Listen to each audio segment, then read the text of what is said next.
Monte-Carlo et de Lob au Mexique, lui Cucci.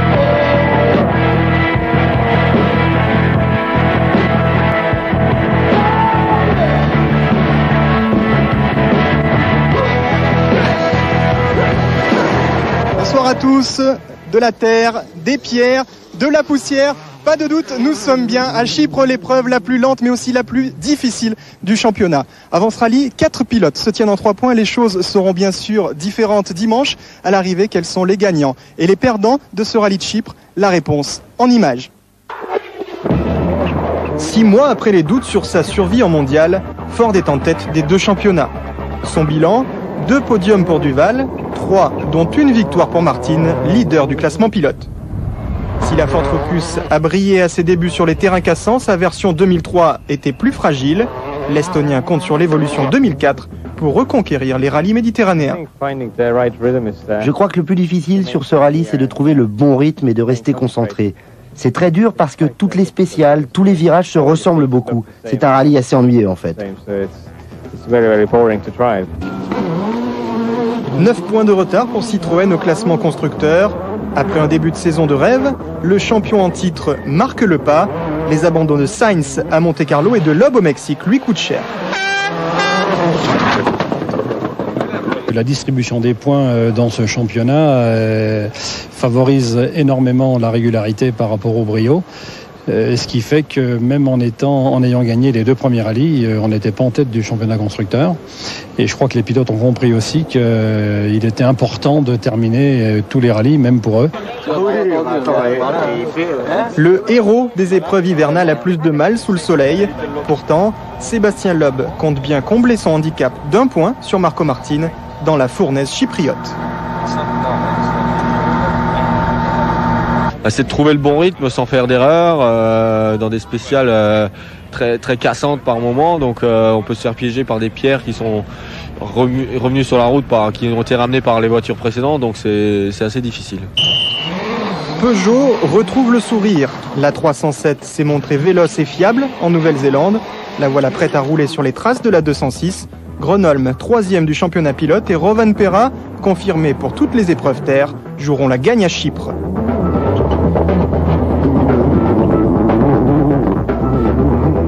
De temps en temps, on a le sentiment que ça tiraille. Ce qui fait tirailler, c'est l'envie que ça réussisse vite. Mais il faut rester patient. Une nouvelle voiture, même faite par une équipe qui a de l'expérience, nécessite un petit peu de temps de mise au point. Nouvelle voiture et objectifs identiques à ceux de Peugeot chez Mitsubishi.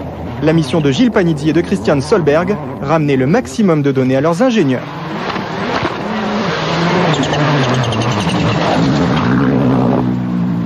C'est la première course de l'année dans ces conditions-là et on découvre un petit peu la Lancer Evo 8 sur ce terrain cassant. Et on a forcément beaucoup d'évolutions. Il y a beaucoup de travail à faire. Rouler, voilà ce que doit faire Mikko Hirvonen pour prendre de l'expérience. Son équipier Peter Solberg va faire la même chose mais en beaucoup plus vite. Le champion en titre, vainqueur à Chypre l'an dernier, veut confirmer sa victoire néo-zélandaise.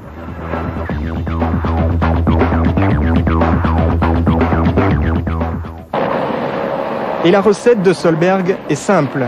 Terrain cassant ou pas, il part sur un rythme très élevé. Le pilote Subaru remporte la première spéciale et prend d'entrée les commandes du rallye.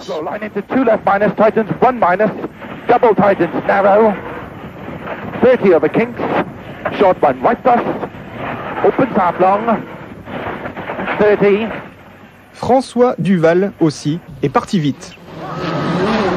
Mais ça ne va pas durer très longtemps. Après 30 km, une roue de la Ford Focus se fait la belle sans explication. Ok, arrête.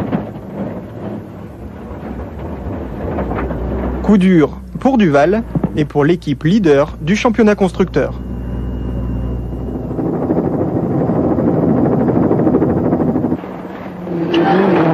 Les Finlandais, eux, sont à la fête. Derrière Solberg, au classement de cette première spéciale, on trouve Harry Rovanperä et Marcus Gronholm, séparés d'une petite seconde.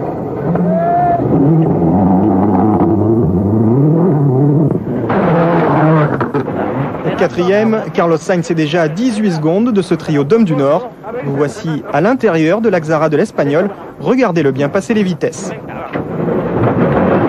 La commande au volant vient de casser et Sainz doit se servir du levier central. Décidément, les Méditerranéens ne sont plus maîtres sur leur terre. Allez.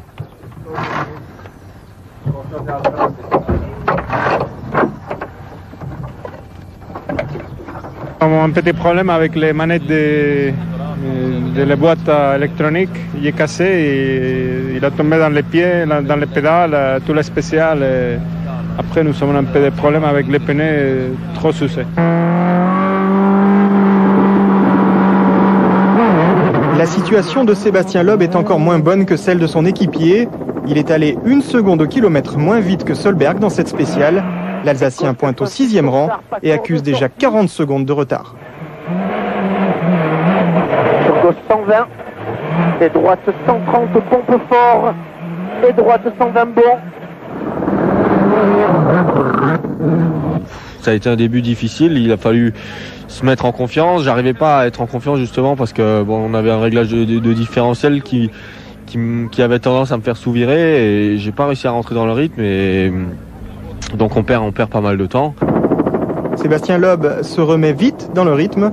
2e temps dans la spéciale numéro 2, puis scratch dans la 3e. Le clan Citroën est rassuré.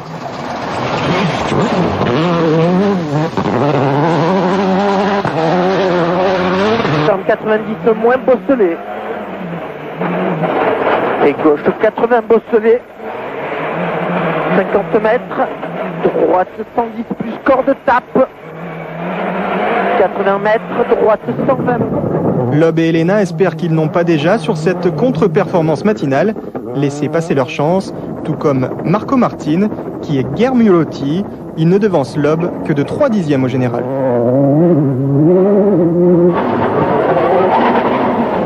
And 4 plus right. 33 right close. La course d'attente de l'Estonien avait payé au Mexique et il espère que le scénario va se renouveler ici. And 4 left. And 3 plus right. À l'issue des 3 premières spéciales, il y a toujours 2 Peugeot sur le podium. Pitkä vasenko, roiku pitkä vasenko. Hypyn yli vähän oikein täys sisältä 5. Pitkä vasenko. Roiku. Vasen eri-miinus, pidä 5. Mais Harry Rovanperä a descendu une marche. C'est désormais Marcus Gronholm qui est 2e, à 4 secondes et 9 dixièmes d'un Peter Solberg devenu plus prudent. J'ai peut-être pris trop de risques ce matin dans la première car nous avons eu 3 crevaisons lentes. On allait trop vite. Dans les 2 autres spéciales, pas de problème majeur, sauf peut-être quand nous avons calé au départ de la dernière. Je suis content globalement, mais il reste encore beaucoup de chemin avant l'arrivée. Le premier passage sur les spéciales de Chypre est difficile. Le deuxième est un enfer tant les routes sont défoncées. Les trous se sont creusés et l'un d'eux va ôter toute chance de victoire à Peter Solberg. En raclant le sol, telle une pelle, l'avant de sa Subaru ramasse du sable. L'entrée d'air du radiateur est bouchée et très vite, la température moteur monte.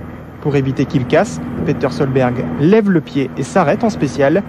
Il sait que ceux qui verront l'arrivée dimanche à Limassol seront récompensés de quelques points.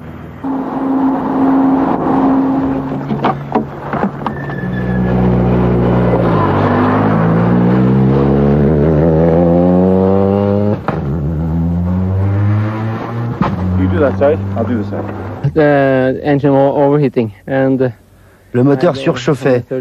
J'ai dû lever le pied et on s'est arrêté 2 fois dans la spéciale pour dégager l'entrée d'air du radiateur. Malheureusement, cela n'a servi à rien. Là, on essaye encore et on verra bien si on peut continuer. Le Norvégien poursuit donc au ralenti mais avec élégance. Rattrapé dans la spéciale par Carlos Sainz, Solberg se range sur le bas-côté pour ne pas gêner l'Espagnol. C'est à ça aussi qu'on reconnaît un champion du monde.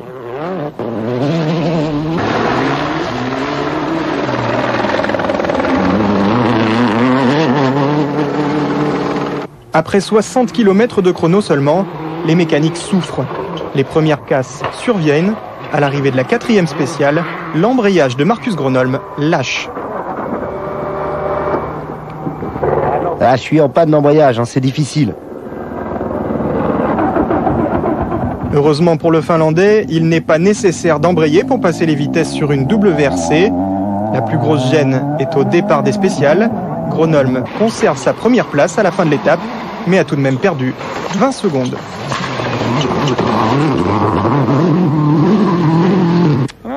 Ça commence à bien aller, la voiture marche bien. Espérons simplement que nous n'aurons pas de problème technique, et je pense que nous pouvons le faire cette fois. Si la Mitsubishi Lancer avait une âme, elle se désespérerait sûrement de cette enfance douloureuse. Ce baptême du feu est un supplice pour une voiture qui dispose de mauvais amortisseurs.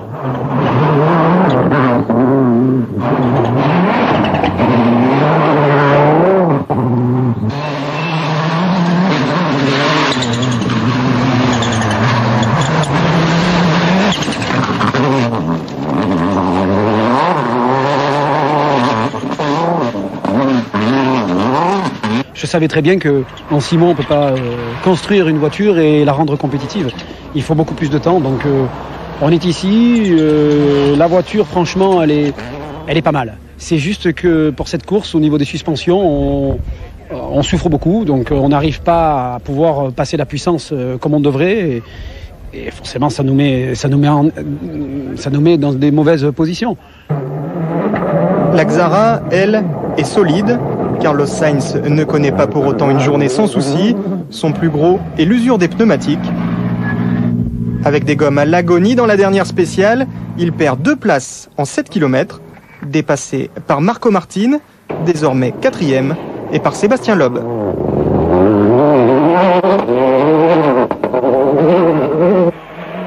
Sur droite, 90. 3e, l'Alsacien a déjà gommé la moitié du handicap qu'il avait à l'issue de la première spéciale. 2 Peugeot 307 sont en tête à l'issue de cette première étape. Loeb, Martin et Sainz sont au coude à coude.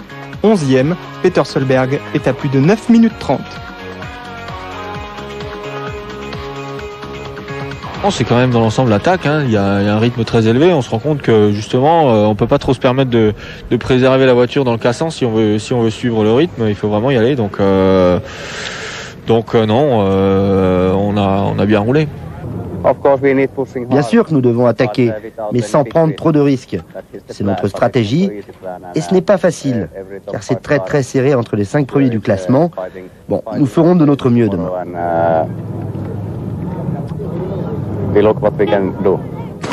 À l'assistance Peugeot, le problème de boîte de vitesse de Gronholm est résolu. Une fois de plus, les mécaniciens font des merveilles. Cela va-t-il suffire à porter la 307 vers sa première victoire? La réponse, après la pub.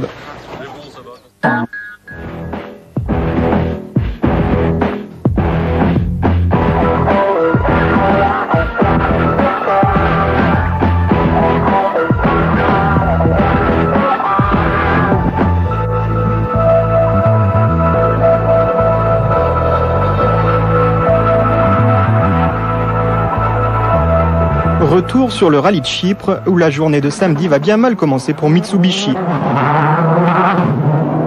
Christian Solberg abandonne dans le 2e chrono sur casse moteur.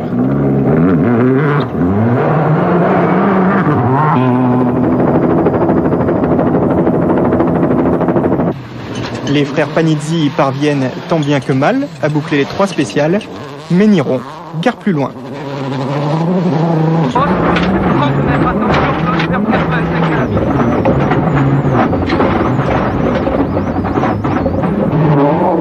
Ils rendent leur carnet sur la liaison qui les ramène au parc d'assistance, victimes du même mal que leur équipier. Non, j'ai dit est-ce qu'il faut maintenant est-ce qu'il faut, comment on fait pour enlever le tout de la rampe noire? Pour la 3e fois en 5 rallyes, il n'y aura pas de Mitsubishi à l'arrivée. Le tuyau, on a le au-dessus.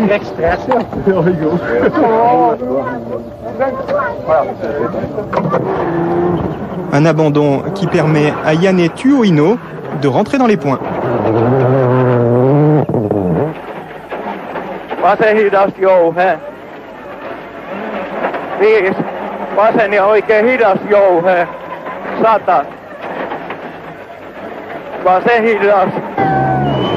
Le pilote réserve de Ford est 7e derrière un autre apprenti finlandais, Mikko Hirvonen.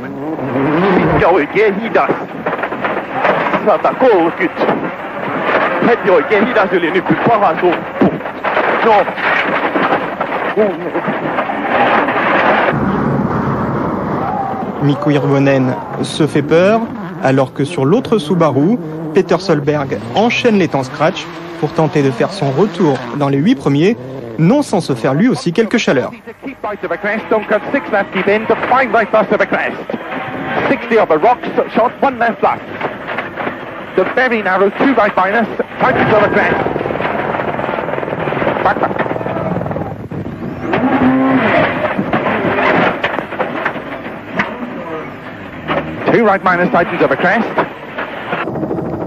Carlos Sainz perd contact avec Marco Martin et Sébastien Loeb. Son choix de gomme, fait 4 jours avant le rallye, comme le veut le règlement, n'était pas le bon.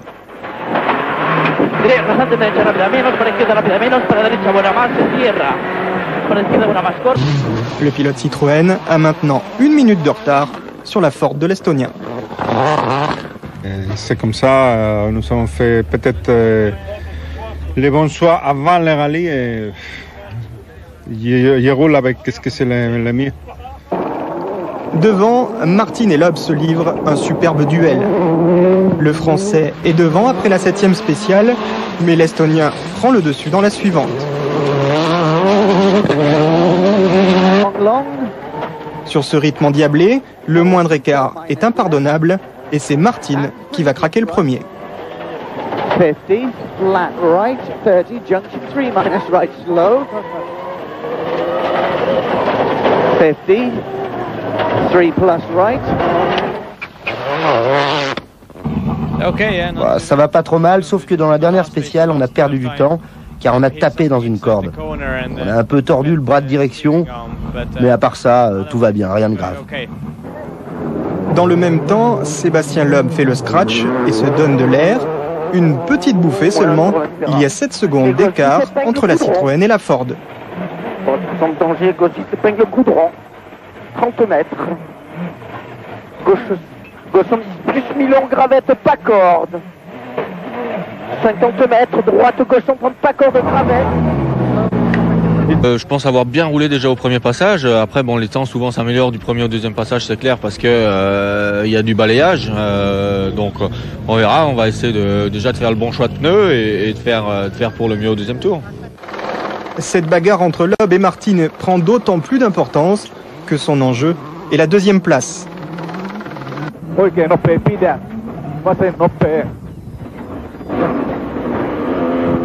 Victime d'un problème de boîte de vitesse, Harry Rovanperä perd 1 minute et plonge à la 5e place du général.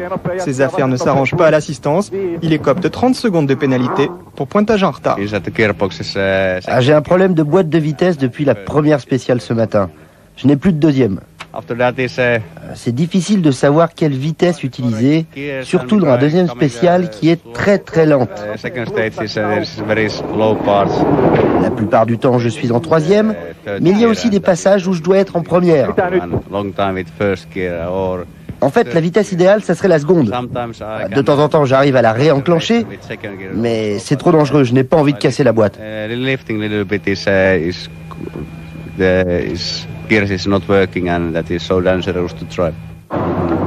Les chances de victoire de la Peugeot 307 reposent donc désormais sur le seul Marcus Gronholm. La marge de manœuvre du double champion du monde est faible. Il n'a que 21 secondes d'avance sur Sébastien Loeb.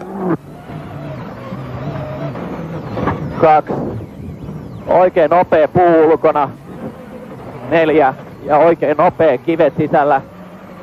7 ja oikein hidas. Aux avant-postes derrière Gronholm, chacun se satisfait de sa position. 3e, Marco Martin se dirige vers le 4e podium en 5 rallyes. Avec l'abandon de Duval en tout début de course, l'Estonien doit créditer le compte de son employeur et ne peut prendre le risque d'attaquer fort. La plupart du temps, nous avons essayé d'attaquer, mais j'ai rencontré un petit problème de direction dans une épreuve spéciale. À part ça, tout s'est bien passé, mais demain c'est une très longue étape avec pas mal de kilomètres à parcourir. Il y a vraiment de quoi faire. Sébastien Loeb aussi se satisferait de cette deuxième place. En signant le scratch dans la dernière spéciale du jour, il garde tout de même Gronholm sous pression, mais à la régulière, Loeb ne pourra faire son retard sur le Finlandais, de quoi regretter son entame de rallye laborieuse. Droite sans corps de Maxi.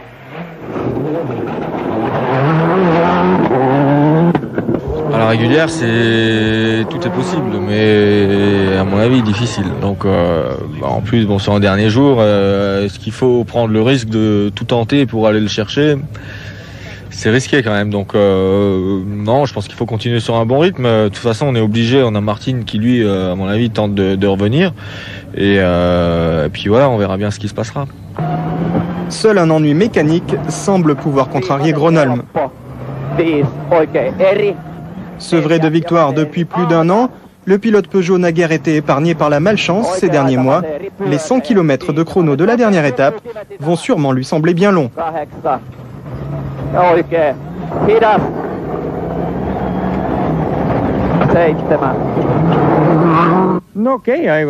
Ça va, j'ai attaqué assez fort, sans prendre tellement de risques. C'était difficile de prendre une grosse avance aujourd'hui. Et demain, est-ce que ce sera la première victoire de la Peugeot 307 ? Eh oui, on l'espère tous. Dans l'équipe, tout le monde attend ça. Maintenant, on espère surtout que la voiture va bien marcher jusqu'au bout. Au terme de la première étape, il y avait 20 secondes 1 entre Gronholm et Loeb. 110 km plus tard, l'écart a augmenté de moins de 2 secondes.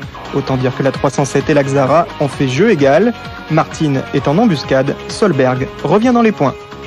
Qu'après 2 étapes d'un des rallyes les plus difficiles du championnat au point de vue dureté des routes, nos voitures se sont bien comportées. Sur les routes cassantes, apparemment ça va bien, ça a bien tenu. En performance, on est très bien. On a eu un souci sur la voiture d'Harry Rovanperä qui a perdu sa deuxième vitesse. À la régulière, s'il n'avait pas eu ce pépin technique, Harry, peut-être ce soir, aurait pu être second. Mais avec des scies, on peut tout refaire, surtout en sport automobile. Voilà, et surtout sur le rallye de Chypre où il peut tout arriver. Et bien justement, on va regarder le dénouement de ce rallye. Voici le résumé de la 3e et dernière journée de course. Si une petite dose de suspense perdure au départ de la dernière étape, Marcus Gronholm va se charger de la levée. Sur 25 km, il relègue Sébastien Loeb à 17 secondes, Marco Martin à 21. Gronholm vient de frapper un grand coup, le coup gagnant. 5 ja vasen nopea reikä sisällä, oikein hidas Kirraa. 7 ja oikein nopea Kirraa. Maaliin. Stage is clear for Marcus Ziga.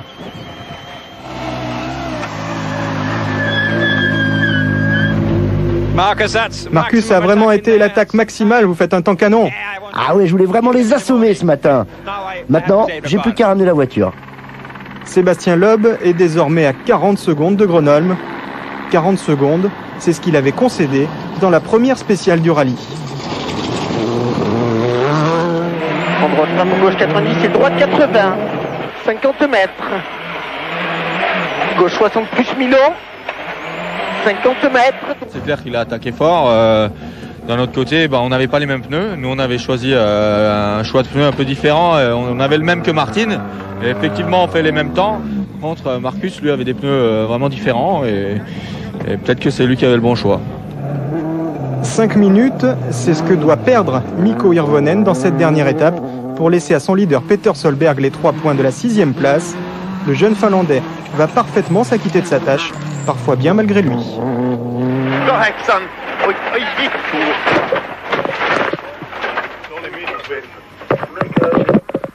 Dans un championnat hyper serré, tout point est bon à prendre. Titré l'an dernier avec la marge minimale, Solberg le sait. Peut-être qu'en fin de saison, il remerciera Hirvonen pour avoir sacrifié sa 5e place.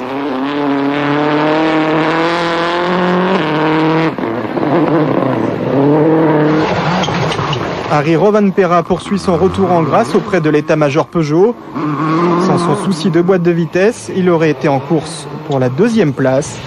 Il termine finalement 5e, à 7 minutes du vainqueur et à 3 minutes 50 de Carlos Sainz.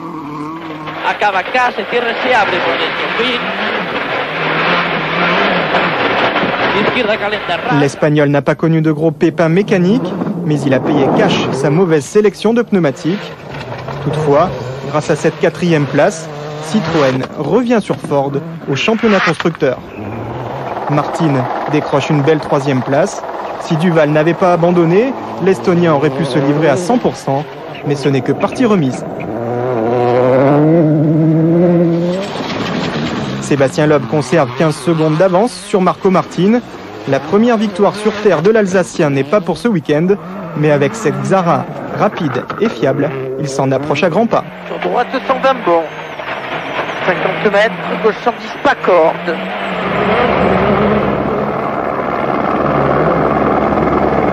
L'année dernière, on a fini 3e ici, mais beaucoup plus loin. On avait une voiture fiable déjà, mais qui était peut-être pas aussi performante que les autres. On n'avait pas beaucoup d'expérience sur ce type de terrain. Et là, cette année, on a vu qu'on pouvait vraiment se battre maintenant avec les meilleurs. En plus de ça, on a une voiture très fiable. Donc les deux atouts sont réunis et c'est encourageant pour les rallyes qui viennent. Après un an de disette, Marcus Gronholm remporte enfin un rallye. Il offre à la Peugeot 307 ses premiers lauriers pour sa 5e course seulement. C'est mieux que la 206, victorieuse à sa 8e apparition en mondial. Le géant finlandais et Peugeot se replacent dans la course au titre. Stage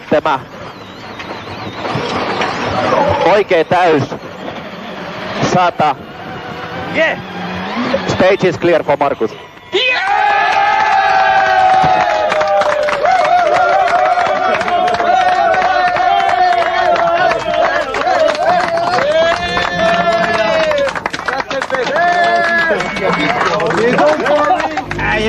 Ah ouais, c'est vraiment super. Je suis très heureux. C'est la première victoire pour cette voiture et pour moi aussi. Ça faisait longtemps que je n'avais pas gagné. C'est très bien. Derrière Marcus Gronholm, on retrouve Sébastien Loeb et Marco Martin sur le podium. Mais attention, un doute plane encore ce soir sur la victoire de la Peugeot 307. La FIA est en train d'examiner la conformité de la pompe à eau des 307 et des 2 Citroën Xara. Le résultat de ce rallye est donc suspendu jusqu'à mercredi. Au championnat pilote, Marcus Gronholm prend la tête. Sébastien Loeb est toujours 2e à 1 point du leader. Marco Martin perd 2 places et Peter Solberg décroche. On conserve notre position en fait. Le premier et le 3e ont inversé leur place, mais nous on reste 2e à 1 point avec le 3e à 1 point. Donc c'est bien, il fallait un résultat ici pour rester au contact. C'est fait, donc ça tombe bien. Si les résultats du rallye de Chypre restent en l'état, les marques françaises font la bonne opération. Citroën revient à 2 points de Ford, Peugeot à 6.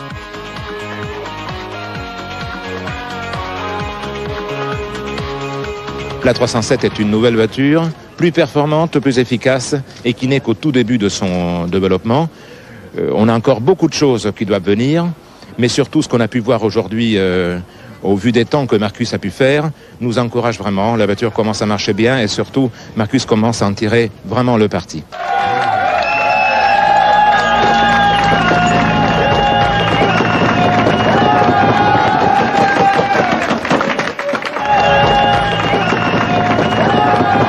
Je crois que si aujourd'hui Sébastien est 2e parce qu'il est un peu trop prudent, il vaut mieux être 2e d'avoir été un peu trop prudent que de ne pas terminer en n'ayant pas été assez prudent.